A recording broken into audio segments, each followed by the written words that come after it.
Now this is set 65/5/2.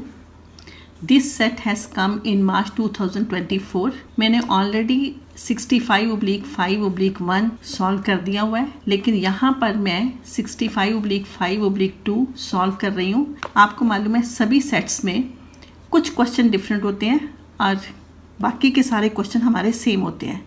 तो already मैंने 65/5/1 को सॉल्व किया हुआ है।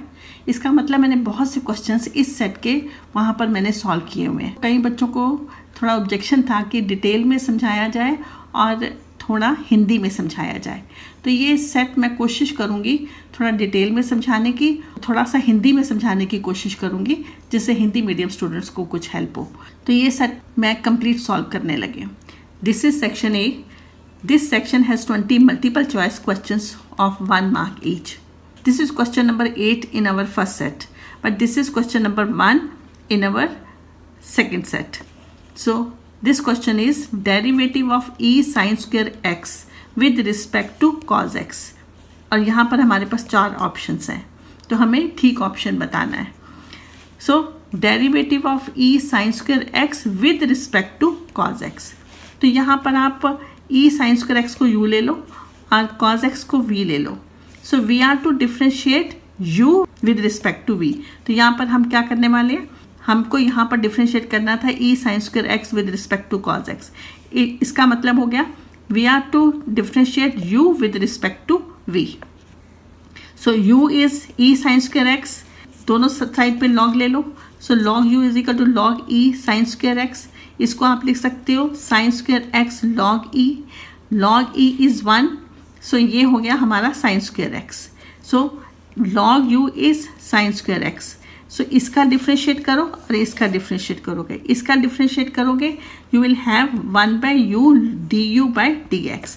इसका डिफ्रेंशिएट करोगे 2 sin x d/dx sin x। तो ये आपके पास आ जाएगा 1/u du/dx is equal to 2 sin x cos x। Now du/dx इस u को आप इस साइड ले जाओगे, so you will have u 2 sin x cos x। So e sin square x 2 sin x cos x। अब आप v ले लो। सो v is cos x, dv/dx is minus sin x। So du/dv क्या हो जाएगा, du/dx into dx/dv। सो इसकी value आपके पास आ जाएगी, इसकी वैल्यू आपके पास आ जाएगी ये, और dx/dv, तो ये आपके पास dv/dx है, यहाँ हमने लिखना है dv/dx, तो इसका रेसिप्रोकल ले लोगे तो आपके पास आ जाएगा 1/-sin x। तो ये आ जाएगा -2 cos x, ये और ये कैंसिल हो गया, तो आपके पास आ जाएगा -2 cos x e sin square x। सो आपके पास ऑप्शन क्या हो जाएगी, C is the option. Now second question है हमारा, if A is a square matrix of order 2 and determinant of A is -2, then value of determinant of 5A dash is, यहाँ पर हमारे पास 4 ऑप्शंस हैं। We know determinant of k is a constant number, ये आपके पास किसके equal होता है, k raised to power n determinant of A। What is this n? n is the order of the matrix। तो यहाँ पर ऑर्डर हमारे पास क्या दिया हुआ है, 2। It means n is equal to 2 and determinant of a is -2, that is given to us.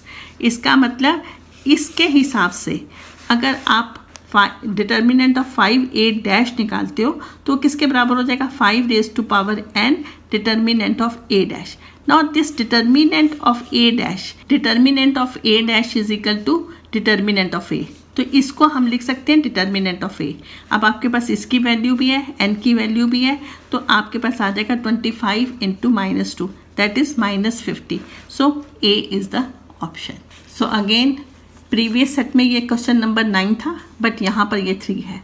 The function f(x) is equal to x/2 + 2/x has a local minima at x equal to, there are 4 options. Now f(x) is x/2 + 2/x। आप यहाँ पर क्या निकालोगे, इसका derivative निकालोगे f'(x). x/2 का derivative 1/2 हो गया, -2/x का 2/x²। मुझे लगता है ये सबको आता है, बिकॉज दिस ये इसको आप कैसे लिख सकते हो, 2x raised to power -1। तो x raised to power -1 को करोगे तो आपके पास आ जाएगा 2/x²। So f dash x is, take the LCM, यहाँ पर एलसीएम लेते हो तो ये आ जाएगा एक्स स्क्वायर माइनस 4। तो आप एफ डैश एक्स को 0 लिखते हो तो इसका मतलब दिस इज इक्वल टू 0 हो गया। तो ये क्रॉस मल्टीप्लाई हुआ, ये इसके साथ मल्टीप्लाई हुआ तो 0 हो गया। सो एक्स स्क्वायर माइनस 4 0 हो गया। इसके फैक्टर्स बना लो, x plus 2 x minus 2 is equal to 0। तो आपके पास क्रिटिकल पॉइंट्स क्या आ जाएंगे? क्रिटिकल पॉइंट्स आ जाएंगे 2 एंड माइनस 2। एंड यहाँ पर हम एक नंबर लाइन बनाएंगे तो ये minus infinity minus 2 2 and infinity, this is plus, this is minus, this is plus. तो हमने क्या देखा? F dash x changes sign from negative to positive as x increases through 2। तो अगर ये यहाँ से, अगर ये यहाँ से यहाँ आता है तो ये नेगेटिव से पॉजिटिव हो जाता है। We observe that f dash x changes sign from negative to positive as x increases through 2। यहाँ से नेगेटिव से पॉजिटिव हुआ। So x2 is a point of local minima. So minus से प्लस की तरफ गया तो 2 is a point of minima. यहाँ से नेगेटिव से पॉजिटिव की तरफ चला गया तो ये आपका पॉइंट ऑफ मिनिमा हुआ। हमने क्या देखा? एफ डैश एक्स में साइन चेंज होता है नेगेटिव से पॉजिटिव में। तो एज एक्स इंक्रीजेस थ्रू, जब ये 2 से x आगे जाता है तो ये नेगेटिव से पॉजिटिव हो जाता है। तो यहाँ पर ये पॉइंट हमारा लोकल मिनिमा को होता है। तो A is the option. Now this is the fourth question in the second set. Given a curve y is equal to 7x minus x cube and x increases at the rate of 2 units per second, the rate at which the slope of the curve is changing when x is equal to 5 is, there are 4 options. तो हमारे पास ये 4 options है, हमें एक right answer बताना है। तो यहाँ पर हमें क्या दिया हुआ है? हमारे पास कर्व दी हुई है y is equal to 7x minus x cube. X increases at the rate of 2 units. It means dx by dt is 2 units. हमें बताना the rate at which the slope of the curve is changing. इसका मतलब पहले तो मुझे slope पता होनी चाहिए। स्लोप कैसे निकालते हो? अगर ये कर्व है, स्लोप निकलेगी dy by dx। तो उस स्लोप को अगर m ले लेते हो तो इसका मतलब हमें क्या बताना है? The rate at which the slope of the curve is changing. इसका मतलब अगर मैं इसको m लेती हूँ स्लोप को तो मुझे dm by dt बताना है व्हेन, जबकि x की वैल्यू कितनी है? 5 है। तो पहले मेरे पास let m is the slope of the curve. So m हो गया dy by dx। मेरे पास y ये कर्व है तो मैं dy by dx निकाल लूँगी। तो इसका मतलब dy by dx क्या आ गया? m आ गया। अब मैं यहाँ पर dm by dt निकालूंगी तो dm by dt is minus 6x dx by dt। dx by dt की वैल्यू मेरे पास है, that is 2, so that is equal to minus 12x। अब slope dm by dt when x is equal to 5, इसका मतलब यहाँ पर मैं x की वैल्यू 5 लिखने वाली हूँ। तो ये माइनस 60 यूनिट्स पर second. So A is the option. Now the fifth question is, the product of matrix P and Q is equal to a diagonal matrix. If order of Q is 3 cross 2, then order of matrix P is, there are 4 options. हमारे पास दिया गया है कि जो matrix P and Q है इसका जो product है वो डायगोनल मैट्रिक्स है। तो डायगोनल मैट्रिक्स हमारी स्क्वायर मैट्रिक्स होनी चाहिए। इसका मतलब जो अगर हम पी क्यू का प्रोडक्ट करते हैं तो वो हमारे पास स्क्वायर मैट्रिक्स होगा। If order of matrix Q is 3 cross 2, इसका मतलब हमारे पास क्यू का ऑर्डर तो दिया हुआ है तो हमें पी का ऑर्डर निकालना है। तो मैं यहाँ से थोड़ा समझाने की कोशिश करती हूँ। तो आपके पास ये पी एंड क्यू है, इसका प्रोडक्ट है, ये क्यू मैट्रिक्स है, इसका हमें ऑर्डर दिया हुआ है 3 क्रॉस 2। तो इसका मतलब अगर इसका प्रोडक्ट तभी होगा अगर इसका रो और इसका कॉलम इक्वल होगा। इसका मतलब अगर ये 3 है तो ये भी 3 होगा। तो इसकी जो रो होगी वो मैंने क्वेश्चन मार्क ले लिया है। तो हमारे पास पी क्यू अगर हम इसका प्रोडक्ट करते हैं तो उसका ऑर्डर क्या बनना चाहिए? This question mark into 2, question mark into 2। ये हमारे पास स्क्वायर मैट्रिक्स है। अगर ये स्क्वायर मैट्रिक्स है तो ये 2 इंटू 2 होना चाहिए। तो पी क्यू का जो ऑर्डर आएगा वो 2 इंटू 2 होगा। Now order of PQ is 2 into 2. इसका मतलब अगर ये ऑर्डर 2 into 2 है तो ये कैसे आएगा? तो अगर ये वाला भी अगर क्वेश्चन मार्क की जगह का 2 होगा तो इसका मतलब इसका जो प्रोडक्ट होगा 2 into 2 आ जाएगा। इसका मतलब जो P का ऑर्डर आएगा 2 into 3 आएगा। तो यहाँ से मैंने आपको एक्सप्लेन कर दिया है, तो मैंने यहाँ पर सब लिख भी दिया है, तो मैं एक बार आपको समझा देती हूँ। Product of matrix P and Q is equal to a diagonal matrix. So PQ is a diagonal matrix. Diagonal matrix is a square matrix. It implies product PQ is a square matrix. Order of Q is 3 cross 2. Order of P should be this question mark को आप x भी लिख सकते हो, x into 3. Column of P is equal to row of Q. So column of P is 3. So order of PQ is 2 into 2. तो वो मैंने आपको यही समझा ही दिया है। तो बाकी का वही बात आती है कि अगर ये इनका ऑर्डर है, अगर इनको प्रोडक्ट करते हो तो वो एक स्क्वायर मैट्रिक्स होगा, और इसका जो ऑर्डर आएगा दिस क्वेश्चन मार्क इंटू 2 आएगा। सिंस ये स्क्वायर मैट्रिक्स है तो ये भी 2 होना चाहिए। सो PQ आपके पास, इसका मतलब ये प्रोडक्ट आपका 2 क्रॉस 2 हुआ। अगर ये 2 क्रॉस 2 है तो इसका मतलब P का ये क्वेश्चन मार्क आपके पास यहाँ पर 2 आना चाहिए। So order of PQ is 2 cross 2, order of matrix P is 2 cross 3. So C is the option. Now this is question number 1 in set 1 and this is question number 6 in set 2. Again I am saying this question is a lengthy question. अगर इसको properly किया जाए तो ये 1 mark का question नहीं होना चाहिए था। ये बात मैंने सेट 1 में भी बोली है, और अभी भी again I am saying this कि ये क्वेश्चन अगर तो आपने पहले सॉल्व किया हुआ है तो आप वहाँ पर, इसका 1 मार्क का क्वेश्चन है तो आप इसका आंसर जल्दी दे दोगे। बट अगर आप ये सॉल्व नहीं किया हुआ, इसको डिटेल में अगर करते हो तो फिर ये 1 मार्क का क्वेश्चन नहीं होना चाहिए। चलो what ever it is, but let me solve this question. A function f from R to R defined as fx is equal to x square minus 4x plus 5 is, there are 4 options: injective but not surjective, surjective but not injective, both injective and surjective, neither injective nor surjective. Injective means 1 1, surjective means on to. तो वो कहता है कि 4 options में ये 1 1 है या on to है या नहीं है या दोनों नहीं है, तो इस तरह के ये ऑप्शंस लिखे हुए हैं। So let me check it. f from R to R, let x1 x2 belongs to R. हमने x1 x2 इसमें ले लिया, x1 x2 belongs to R, तो हमने ये 2 नंबर ले लिए R के अंदर। Now fx1 is equal to fx2, अगर ये fx1 और fx2 इक्वल है, इसका मतलब इसका फंक्शन ये हो गया, इसका फंक्शन ये हो गया। ये सारे नंबर आप एक साइड पे ले जाओ ना, इसके फैक्टर्स बना लो, x1 minus x2, x1 plus x2, इसमें से 4 कॉमन ले लो, तो आपके पास आ जाएगा x1 minus x2 equal to 0। इन दोनों में से x1 माइनस x2 कॉमन ले लो, आपके पास आ जाएगा x1 plus x2 minus 4 is equal to 0। या तो ये 0 की इक्वल हो जाएगा या ये इक्वल हो जाएगा, 0 की इक्वल हो जाएगा। अगर ये इक्वल 0 के हो गया तो आपके पास आ गया x1 x2। अगर ये x1 plus x2 minus 4 equal to 0 है तो बहुत सी हमारी वैल्यूज x1 और x2 की होंगी जिससे ये सेटिस्फाई होता है। जैसे x1 1 है, x2 3 है, तो अगर सब्स्टिट्यूट करोगे तो इस पे ये 0 इज इक्वल टू 0 आ जाएगा। इसी तरह x1 0 है, x2 4 है, उस पर भी ये सेटिस्फाई हो रहा है। तो इसका मतलब यहाँ पर हमारा x1 और x2 इक्वल नहीं आ रहा। इसको जरा और चेक करते हैं। अगर मैं x1 1 ले लेती हूँ, हमारे पास फंक्शन आ जाएगा fx1 is equal to x1 2 square minus 4x1 plus 5। अब मैं x1 की जगह 1 लिख रही हूँ तो आपके पास 2 आ गया, इसका मतलब f1 की वैल्यू 2 आ गई, इसका मतलब y की वैल्यू 2 आ गई।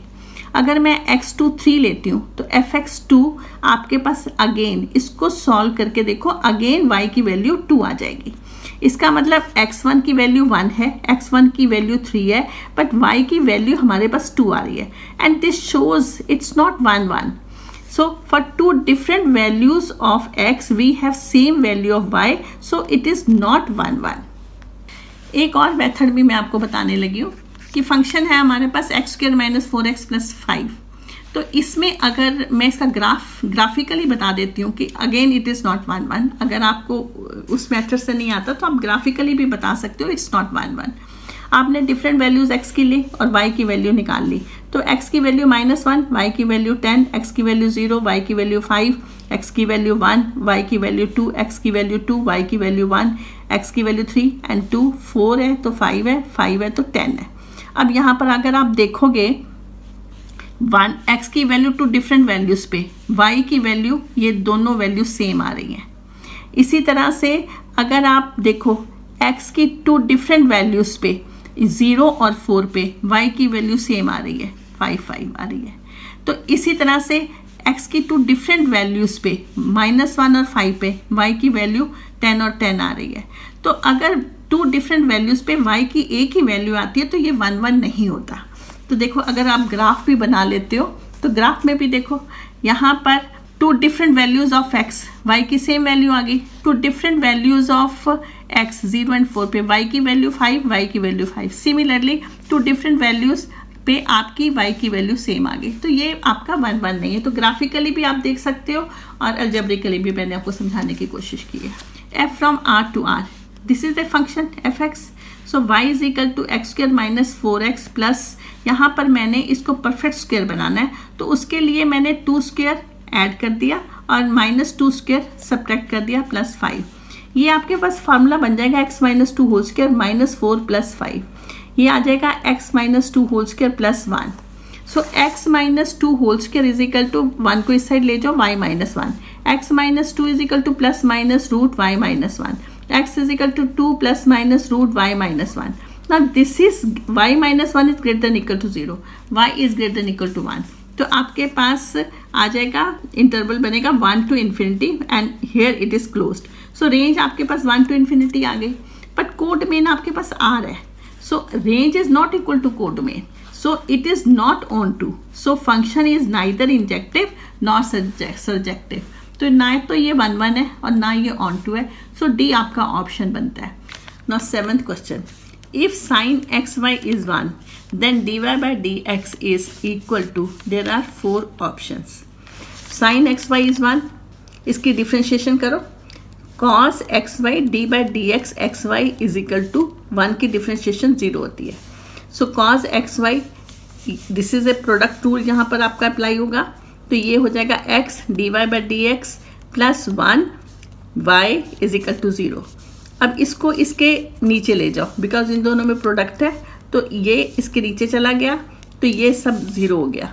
इसका मतलब x d y by d x plus y is equal to 0, x d y by d x is equal to minus y and d y by d x is equal to minus y by x. So D is the option. Now 8th question of set 2, if inverse of the matrix this is this, then the value of lambda is, there are 4 options. Now A is, let A is this matrix, A inverse is given this matrix. हम लोगों को क्या find करना है, value of lambda. Now we know A inverse is I, तो A की value लिख दी, A इनवर्स की वैल्यू लिख दी और यहाँ पर आइडेंटिटी मैट्रिक्स हमने लिख दिया। अब इसको मल्टीप्लाई करोगे आपके पास ये आ जाएगा and this is equal to this. Now this is equal to 0 and this is equal to 1. तो अगर आप इसको इसके इक्वल करोगे तो लैम्डा की वैल्यू 4 आती है, अगर आप इसको 1 के इक्वल करते हो तब भी लैम्डा की वैल्यू 4 आती है। So lambda is equal to 4। यहाँ पर मैंने इसको 0 के इक्वल कर दिया, इसको 1 के इक्वल कर दिया, तो वैल्यू ऑफ लैम्डा निकाली तो वो 4 आती है। So D is the option. Now the 9th question is find the matrix A square where A is matrix A I J is a 2 into 2 matrix whose elements are given by Aij is equal to maximum ij minus minimum ij. There are 4 options. Now इसका क्या मतलब है ये मैं आपको इसको जब explain करूँगी तो वो आपको समझ आ जाएगा। A is a 2 into 2 matrix. It means it has 2 rows and 2 columns. And let A be A11, A12, A21, A22. This is a 2 into 2 matrix. इसका मतलब A11 फाइंड करना है, A12 फाइंड करना है, A21 फाइंड करना है, A22 find करना है। अगर मुझे A11 फाइंड करना है तो what is Aij, that is maximum ij minus minimum ij. Now see here A11 it means maximum 11, maximum 11 minus minimum 11। Maximum 11 का जो मैक्सिमम है दैट इज 1 माइनस मिनिमम 1 में क्या मिनिमम है 1, so again 1, so 1 minus 1 is 0, so A11 is 0. Now find A12, maximum of 12 minus minimum of 12. Maximum of 1 2 is 2, इन दोनों में जो maximum है वो 2 है तो 2 लिखोगे। मिनिमम ऑफ 1 2 में जो मिनिमम है दैट इज 1 तो 1 लिखोगे। 2 माइनस 1 इज 1, सो A12 कौन सा एलिमेंट बना? 1 बना। Now find A21। A21 is maximum 2 1 minus minimum 2 1। 2 1 में जो मैक्सिमम है दैट इज 2 तो आप 2 लिखोगे। 2 1 में जो मिनिमम है दैट इज 1 तो आप 1 लिखोगे। 2 minus 1 is 1, so A21 is 1। Now find A22। maximum of 2 2 minus minimum of 2 2, maximum of 2 2 is 2, minimum of 2 2 is 2, 2 minus 2 is 0। सो आपके पास मैट्रिक्स क्या बनी? आपके पास मैट्रिक्स बनी 0 1, आपके पास मैट्रिक्स बनी 0 1 1 0। So what is the option? B is the option. Now question number 10। Earlier in first set it is question number 3, now this is question number 10 in set 2। If A is a square matrix of order 3 such that the value of determinant of adjoint A is 8, then the value of determinant of transpose of A is, there are 4 options। Now we know if A is a square matrix of order n, then determinant of adjoint A is determinant of A raised to power n minus 1। Now what is n? n is order, order यहाँ पर क्या है? 3 है। इसका मतलब n की जगह क्या आएगा? 3 आएगा। एंड हमारे पास determinant of adjoint of A क्या दिया हुआ है? 8 दिया हुआ है। तो ये वैल्यू हमारे पास है, हमारे पास n की वैल्यू है, तो हम यहाँ पर डिटर्मिनेंट ऑफ A निकाल लेंगे। तो आपने here A is a square matrix of order 3, ये हमारा फॉर्मूला है, वो फॉर्मूले में n था, n की जगह हमने 3 लिख लिया। अब determinant of adjoint of A is determinant of A raised to power 2। Now this is given 8. 8 is equal to determinant of A square. So determinant of A is 2 root 2. So determinant of A is 2 root 2. Now this is equal to determinant of transpose of A. ये दोनों आपस में equal होते हैं। ये लिखो या ये लिखो, one and the same thing is equal to 2 root 2. So D is the option. मैंने यहाँ लिख दिया है, we know if A is a square matrix of order n, then determinant of A is determinant of transpose of A. So D is the option। 11th question। The value of integrate cot theta cosec square theta d theta from pi by 4 to pi by 2 is, there are 4 options। Now यहाँ पर आपका cot theta cosec square theta d theta है, तो अगर आप cot theta को t ले लेते हो तो minus cosec square theta d theta is dt, cosec square theta D theta is, ये माइनस इधर चला गया, माइनस डी टी। अब आप लिमिट्स को भी देखो, इफ थीटा पाई बाय 4 है, it means cot pi by 4 is t, इसकी वैल्यू 1 है, सो टी की वैल्यू 1 आ गई। If theta is pi by 2 then cot pi by 2 is equal to t, ये वैल्यू 0 है तो टी की वैल्यू 0 हो गई। तो इसमें 1 to 0 आपके पास ये लिमिट्स चेंज हो गई, 1 to 0 t minus D T आ गया, ये 1 to 0 minus T D T आ गया। अगर ये 0 से 1 लिखते हो तो ये आपका माइनस चेंज हो जाता है, तो मैंने माइनस पहले बाहर निकाल लिया, उसके बाद इसको लिमिट्स को 0 to 1 किया तो ये आपके पास टी डी टी आ गया। अब इसका इंटीग्रेट कर लो, आता है आपको इंटीग्रेशन करना, so answer is 1/2, so A is the option. Now the 12th question, the integral integrate dx upon root 9 minus 4x square is equal to, there are 4 options। तो आपके पास 4 options दिए गए हैं। Integrate 9 minus 4x square, x square का जो coefficient है इसको 1 बनाओ पहले तो आपके पास 4 कॉमन ले लो, 9/4 माइनस एक्स स्क्वेयर हो जाएगा। अब ये 4 आपका रूट में है तो 4 बाहर आएगा, 2 हो जाएगा, 9/4 माइनस एक्स स्क्वेयर। अब ये स्क्वेयर किसका है? 3/2 का whole square minus x square. तो ये आपके पास क्या हुआ, आपको इंटीग्रेशन आती है रूट dx अपॉन रूट ए स्क्वेयर माइनस एक्स स्क्वेयर की, यहाँ पर इंटीग्रेशन लगेगी, वो आपका फॉर्मूला है, तो आप वहाँ पर फॉर्मूला लगाने वाले हो। तो 1/2 साइन इनवर्स x/a, तो x/a प्लस c, तो ये आपके पास आ जाएगा हाफ साइन इनवर्स 2x/3। सो कौन सा ऑप्शन हुआ आपका? आपका ऑप्शन हुआ बी हुआ, बी इज द ऑप्शन। यहाँ फिर से देखो 1/2 इंटीग्रेट 1/√a² - x² dx। तो ये a² है, ये -x² है और ये इसमें रूट में है। तो इसका फॉर्मूला है, इसका फॉर्मूला क्या है? Sine inverse x/a। सो 1/2 sine inverse x/a plus c। तो ये बन जाएगा 2x/3। तो आपके पास जो आंसर आएगा 1/2 साइन इनवर्स 2x/3। सो आपके पास ऑप्शन हो जाएगी B. So B is the option.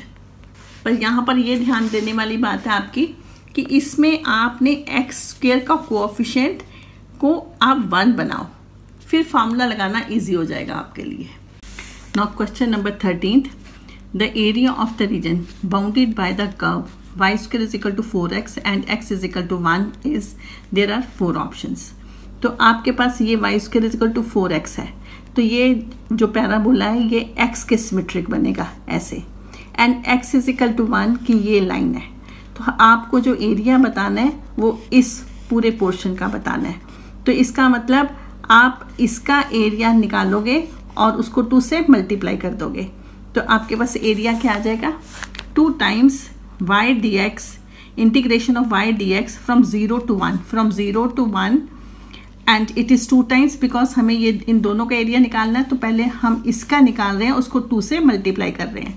So 2 times 0 to 1 y dx, y = 2√x। आपको मालूम है y² = 4x, so y = 2√x। So instead of y, I am going to write 2√x dx। x, this is x raised to power 1/2। इसको आप integrate करोगे 4x raised to power 3/2 3/3/2 from 0 to 1। तो आप इसमें ये वैल्यूज पुट करोगे, आपके पास answer आ जाएगा 8/3। So that is the answer. So B is the option. The 14th question is the general solution of the differential equation dy/dx is equal to e raised to power x plus y is, there are 4 options. Now dy/dx is equal to e raised to power x plus y. dy/dx is e raised to power x dot e raised to power y. इसको हम ऐसे लिख सकते हैं। Now this thing can be written as 1 / e raised to power y dy is equal to e raised to power x dx। दोनों side पे integration कर दो। Integrate 1 / e raised to power y dy is equal to integrate e raised to power x dx। इसकी जो इसको आप लिखोगे e raised to power -y and next इसकी इंटीग्रेशन करोगे, it is e raised to power -y upon -1 plus c is equal to e raised to power x। Now this thing is equal to minus e raised to power -y plus c is equal to e raised to power x. Now c is equal to e raised to power x plus e raised to power -y. So A is the option. Now in set 1, this is question number 16. Now in this set 2, this is question number 15. The angle which the line x/1 is equal to y/-1 is equal to z/0 makes with the positive direction of y-axis is, there are 4 options. Now x/1 is equal to y/-1, cross multiply कर दो, आपके पास आ जाएगा -x is equal to y। This thing can be written as -x - y is equal to 0। इसकी slope निकालो। Slope क्या होती है आपकी? Minus coefficient of y upon coefficient of x, y का गुणांक माइनस y का गुणांक अपॉन x का गुणांक। तो माइनस, आपको मालूम है ना कोएफिशिएंट को आप गुणांक बोलते हो हिंदी में, तो आपके पास आ जाएगा -1 upon -1। So that is equal to -1. It means slope is equal to -1, tan theta is equal to -1. Angle which the line makes with the positive direction of y-axis is pi minus pi/4. That is 3pi/4. That is B is the option. This is question number 17 in set 1 and this is question number 16 in set 2. The Cartesian equation of the line passing through the point 1, -3, 2 and parallel to the line this. There are 4 options. Now see here. तो इस question के अंदर हमें we are to find the equation of the line passing through the point this and parallel to the line this. हमने एक equation of line find करनी है जो यहाँ से पास करती है और इस लाइन के पैरेलल है।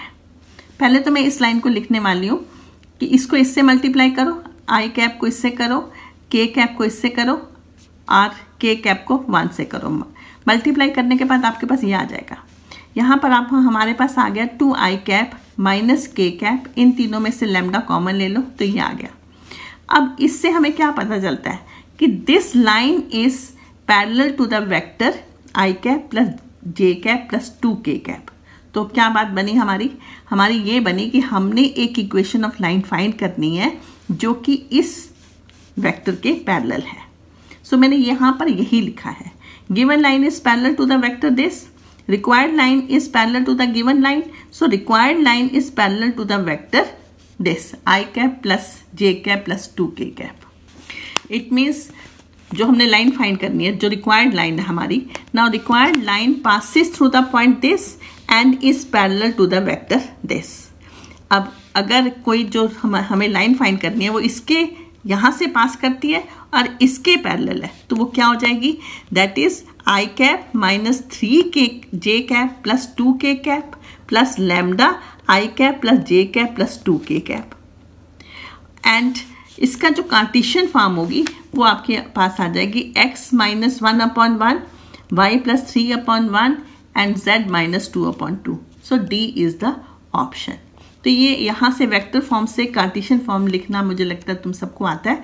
आप लिख सकते हो x minus 1/1, x y plus 3/1, z minus 2/2।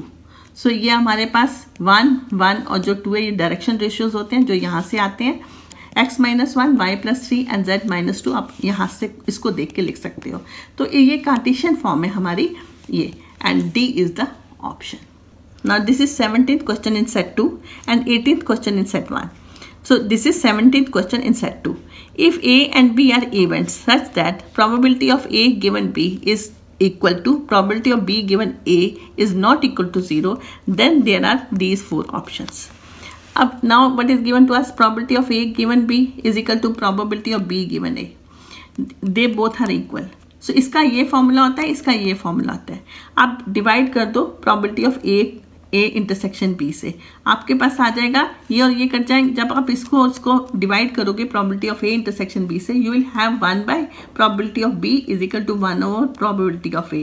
Cross multiply कर दो, probability of A is equal to probability of A is equal to probability of B. So D is the option. Now 18th question is, the position vectors of points P and Q are vector P and vector Q respectively. The point R divides the line segment PQ in the ratio 3:1 and S is the midpoint of the line segment PR. The position vector of S is, there are 4 options. Vector OP is P vector, vector OQ is Q vector.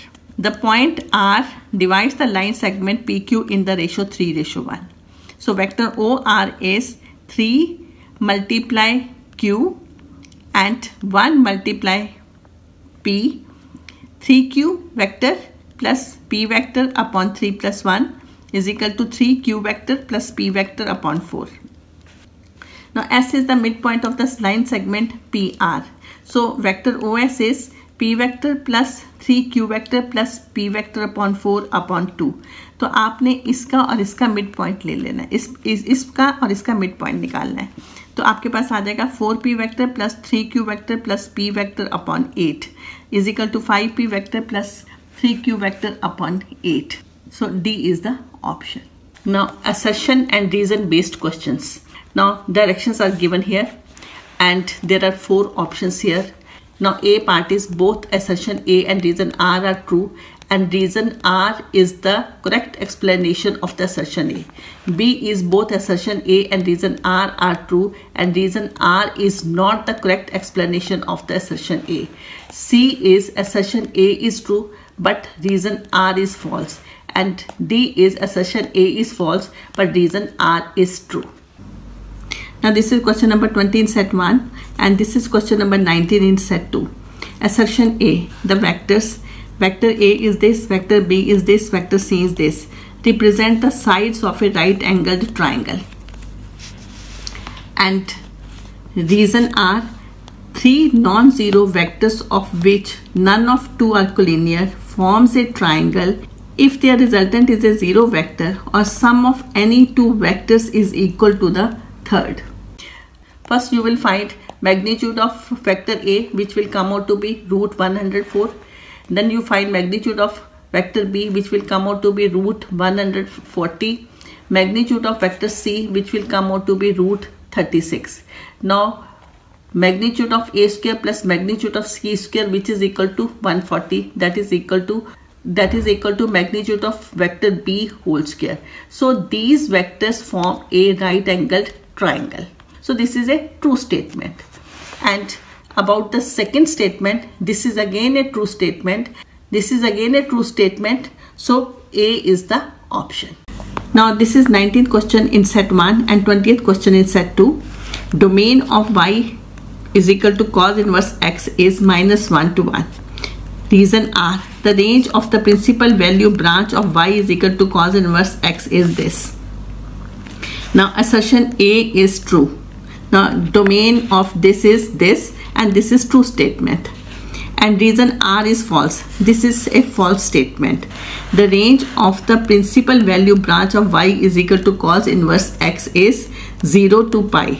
So C is the option. This is section B.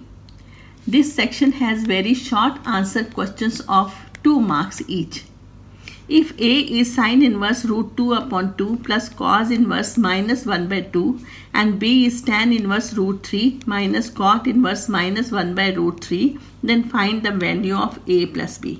आपके पास A दिया गया, आपके पास B दिया गया है, आपको A plus B निकालना है. इसका मतलब आप इसको सॉल्व करने वाले हो, इसको सॉल्व करने वाले हो, फिर दोनों को ऐड करने वाले हो. तो A हमारे पास आ गया sine inverse root 2 upon 2 plus cos inverse minus 1 by 2. तो इसको तो आप इसको कट करोगे, this can be written as 1 by root 2 because 2 can be written as root 2 and root 2 plus cos inverse minus 1 by 2 क्या होता है, cos 60 degree. Cos 60 degree 1 by 2 होता है, इसका मतलब cos pi by 3. Now this is sine inverse. इसको sine की term में क्या आएगा, sine pi by 4, sine 45 degree sine pi by 4 plus cos inverse, ये आपका माइनस होगा सेकेंड क्वाड्रेंट में. तो ये इसको आप ऐसे लिख सकते हो cos pi minus pi by 3. तो आप इसको चेक करके देखो, तो this is equal to minus cos pi by 3. तो इसकी जगह हमने ये लिख दिया. हम लिख सकते हैं ऐसे. तो ये हमारा cos pi minus pi by 3. Now sine inverse sine cancel हो गया, पाई बाय 4 आ गया. कॉस इनवर्स कॉस कैंसिल हो गया, तो आपके पास पाई माइनस पाई बाय 3 आ गया. अब इसको तो आप सॉल्व कर सकते हो. आप सॉल्व करोगे आपके पास आ जाएगा 11 बाय 12 पाई. अब इसमें b आ गया tan inverse root 3 minus cot inverse minus 1 by root 3. अब ये रूट 3 ये किसकी वैल्यू होती है, 60 डिग्री की, tan 60 की. तो आप इसकी जगह tan पाई बाय 3 लिख दोगे माइनस कॉट इनवर्स माइनस ये किसकी हो गई, कॉट 60 डिग्री की. तो ये आपके पास कॉस 60 डिग्री की वैल्यू है, तो ये लिखा गया cot 60 degree cot pi by 3. अब यहाँ पर tan इनवर्स और tan pi by 3 minus cot inverse, इसमें ये माइनस किस में होगा, सेकेंड क्वाड्रेंट में. तो इसको आप लिख सकते हो cot pi minus pi by 3. तो ये कैंसिल हो गया, यहाँ से कॉट इनवर्स कॉट कैंसिल हो गया, ये पाई बाय 3 आ गया और ये पाई बाय 3 आ गया, माइनस पाई बाय 3 आ गया. इसको सॉल्व करोगे माइनस पाई बाय 3 आ गया. अब इसको और इसको ऐड कर दो तो आपके पास a प्लस बी आ जाएगा, v जो कि 7 बाय 12 पाई आ जाएगा. So that is the answer. Now set A में दिस इज क्वेश्चन नंबर 24, उसका A पार्ट है. But in set B it is question number 22, उसका A पार्ट है. Find integrate cos cube x e raise to power log sine x dx. इसको आपने integrate करना है. तो यहाँ पर आप cos x को t ले लो, minus sine x dx dt हो जाएगा. तो ये आपके पास क्या चेंज हो जाएगा, t क्यूब माइनस dt. और इसको आप इंटीग्रेट कर लो, that is t minus t 4 upon 4 plus c. और instead of t right cos x, सो आपके पास ये आंसर आ जाएगा minus cos 4x upon 4 plus C. So that is the answer. Now this is question number 22b. सो find integrate 1 upon 5 plus 4x square minus x square dx. तो पहले मैं इसको परफेक्ट स्क्वायर बनाने लगी हूँ. तो परफेक्ट स्क्वायर में मैंने इसका माइनस कॉमन ले लिया. सो this becomes x square minus 4x minus 5. इसमें मैंने 4 और माइनस 4 ऐड और प्लस कर ऐड किया और माइनस किया.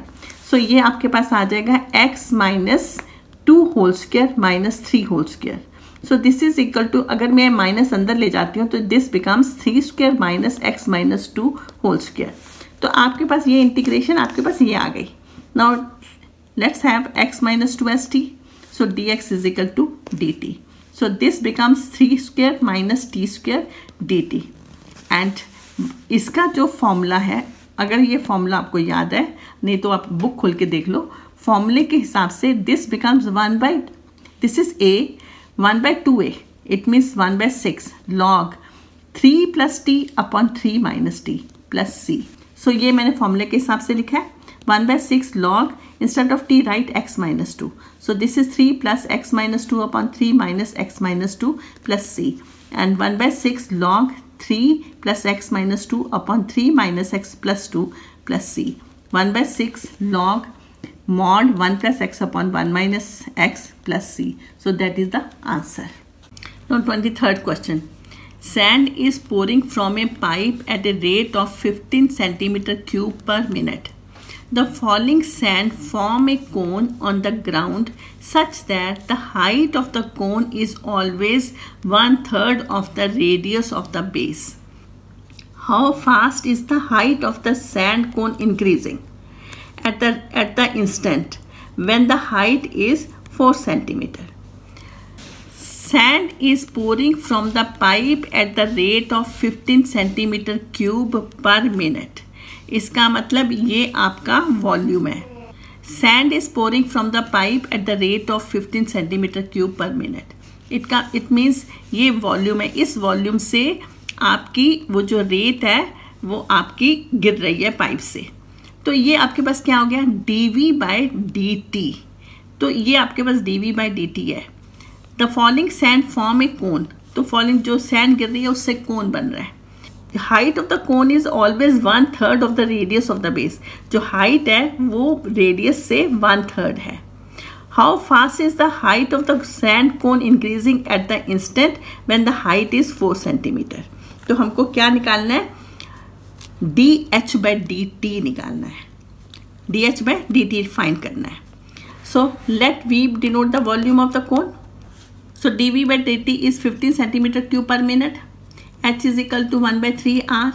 3h is equal to r. v is 1 by 3 pi r square h. ये फॉर्मूला हम सबको आता है. हमें dh by dt फाइंड करना है जब h आपके पास 4 सेंटीमीटर हो. सो v is 1 by 3 pi r square h. Instead of r write h. So r is equal to 3h. So यहाँ पर आ गया 1 by 3 pi 9h square into h. v is equal to 3 pi h cube. Now dv by dt 9 pi h square dh by dt.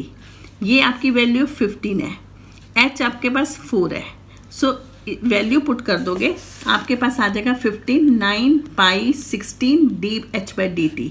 So dh by dt is, आप ये values इधर ले जाओ. सो dh by dt is 5 by 48 pi. So that is the answer. Now this is question number 24. Find the vector equation of the line passing through the point 2, 3, minus 5 and making equal angles with the coordinate axis. Now let the angle alpha is equal to beta is equal to gamma. We know cos square alpha plus cos square beta plus cos square gamma is 1. It means cos square alpha, instead of beta write alpha, instead of gamma write alpha, because all these three angles are equal. So this is equal to 1. So 3 cos square alpha is 1. Cos square alpha is 1 by 3. Cos alpha is plus minus 1 by root 3. Now cos alpha, cos beta, cos gamma is equal to plus minus 1 by root 3, 1, 1 and 1. तो आपके पास direction of line आ गई 1, 1, 1. Vector equation of the line is that passes through the point 2, 3, minus 5. So r vector is equal to 2i vector plus 3j vector minus 5k vector plus lambda i cap plus j cap plus k cap. So that is the answer. Now question number 25a. Verify whether the function fx is equal to x sin 1 by x not equal to 0 and it is 0 if x is 0. This is continuous at x is equal to 0 or not. हमें ये बताना है कि ये function continuous है या नहीं है. अगर हम ये प्रूव कर दें कि limit fx as x tends to 0 is equal to f0 then function is continuous. अब आपके पास ये फंक्शन है. Now limit of fx as x tends to 0 is equal to limit x tends to 0. हमने fx की जगह ये function लिख दिया. Now x less than 0 पे भी यही फंक्शन है, greater than 0 पे भी यही फंक्शन है. So limit x tends to 0 this function, x tends to 0 this becomes 0 into ये जो फंक्शन है ये -1 और 1 के बीच में लाई करता है. So 0 multiply anything is equal to 0. So it means and moreover f0 is 0. It means limit of fx as x tends to 0 is 0, f0 is 0. So limit of fx as x tends to 0 is equal to f0. It implies fx is a continuous function at x is equal to 0. Now this is question number 25b. In set 1 this is question number 22b. Now in set 2 this is question number 25b. Check the differentiability of the function f defined by fx is equal to mod of x minus 5 at a point x is equal to 5. Now we have to check the differentiability at x is equal to 5. First आप left hand differentiability करो. Left hand f dash 5 is limit x tends to 5 minus fx minus f5 upon x minus 5. तो x की जगह आप क्या लिखोगे? 5 minus 4 sorry x की जगह लिखोगे 5 minus h. So and h tends to 0. So limit h tends to 0 f5 minus h minus f5 upon x की जगह 5 minus h minus 5. 5 से 5 कैंसिल हो गया. आपके पास आया limit h tends to 0 f5 minus h minus f5 upon minus h. आपने ये function आपके पास क्या है? Mod x minus 5. x की जगह क्या आ जाएगा? 5 माइनस एच. तो आपके पास बनेगा mod 5 minus H minus 5 minus अगर 5 इसमें पुट करते अगर इसमें f5 है तो f5 हो जाएगा 5 minus 5 0. It means f5 is 0. तो आपके पास आएगा limit h tends to 0 mod minus h minus 0 upon minus h. Mod of minus h is h upon minus h. h से h कैंसिल हो गया. Limit h tends to 0 that is equal to -1. अब आप right hand derivative ले लो. So आपके पास limit x tends to 5 plus fx minus f5 upon x minus 5.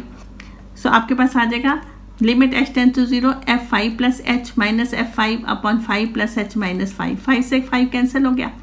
यहाँ पर आ जाएगा mod f5 plus h minus 5 minus 0 upon h. 5 से 5 कैंसिल हो गया. Limit h tends to 0 h upon h that is 1. इसका मतलब जो लेफ्ट हैंड डेरिवेटिव थी -1 होगी, राइट हैंड डेरिवेटिव 1 होगी. Both are not equal so it is not differentiable. So left hand derivative is not equal to right hand derivative. So function f is not differentiable at x is equal to 5. So that is the answer. Now this is section C. There are 6 short answer questions in this section. Each question is of 3 marks. Question number 26a. Find the particular solutions of the differential equation dy by dx minus 2xy is equal to 3x square e raised to power x square y0 is equal to 5.